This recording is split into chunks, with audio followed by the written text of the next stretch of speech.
Assalamualaikum warahmatullahi wabarakatuh. Melanjutkan pada semester 6, yaitu pada indikator pencapaian sejarah kebudayaan Islam. Yang pertama itu menjelaskan proses masuknya Islam dan Indonesia dan perkembangannya. Poin pertama yaitu proses masuknya Islam di Indonesia, yaitu dengan jalur perdagangan. Yaitu ada pedagang Gujarat berlayar singgah di pesisir, kemudian menikah dengan orang setempat, dan akhirnya Islam hadir di Indonesia. Yang kedua itu kesenian. Dengan kesenian dapat seperti wayang menjadikan dakwah untuk menyebarkan Islam di Nusantara.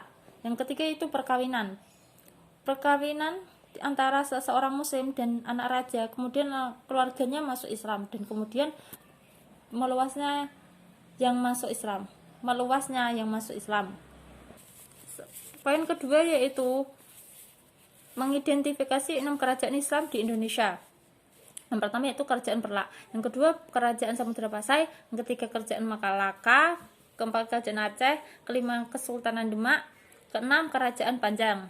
Yang ketiga yaitu poin ketiga mengidentifikasi 5 ulama Nusantara. Yang pertama itu Syekh Nawawi bin Umar Al-Bantani, yang kedua Syekh Ahmad Khatib Al-Minangkabawi, yang ketiga itu Mahfud Al-Tarmasi, yang keempat Syekh Abdul Hamid Al-Qudsi, yang kelima yaitu Syekh Ahmad Narbani Al-Banyumasi. Yang keempat yaitu perkembangan Islam di dunia. Yang paling pertama itu proses masuknya Islam di Eropa Selatan melalui inovasi Moor dari Afrika Utara pada abad ke-8 sampai 10 Masehi. Selama berabad-abad Kesultanan Utsmaniyah juga secara bertahap kehilangan hampir semua wilayah Eropa hingga akhirnya runtuh pada tahun 1922, dan pada saat itu penduduk asli yang memeluk Islam di negara-negara di situ memiliki populasi yang besar walaupun mayoritasnya berbahan sekuler. Dan pada akhirnya abad ke-20 dan awal abad ke-21 sejumlah umat muslim berimigrasi ke Eropa Barat. Sebenarnya itu tokoh pentingnya Kesultanan Utsmaniyah, sedangkan kontribusinya yaitu umat muslim Eropa sering menjadi subjek dari perdebatan yang intens dan kampanye politik. Yang kelima yaitu identifikasi negara-negara Islam di dunia dan keterangan detailnya.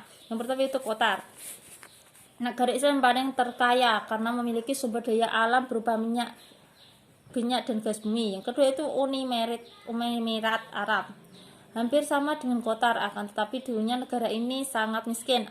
Tetapi setelah adanya sumber daya alam minyak dan gas bumi, kondisinya berubah drastis. Yang ketiga yaitu Kuwait, pemilik cadangan minyak mentah di dunia.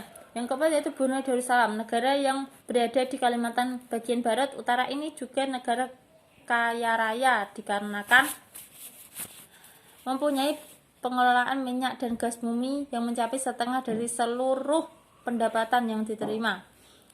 Yang kelima itu Bahrain, yaitu memperoleh kekayaan dari pengelolaan minyak dan gas bumi juga.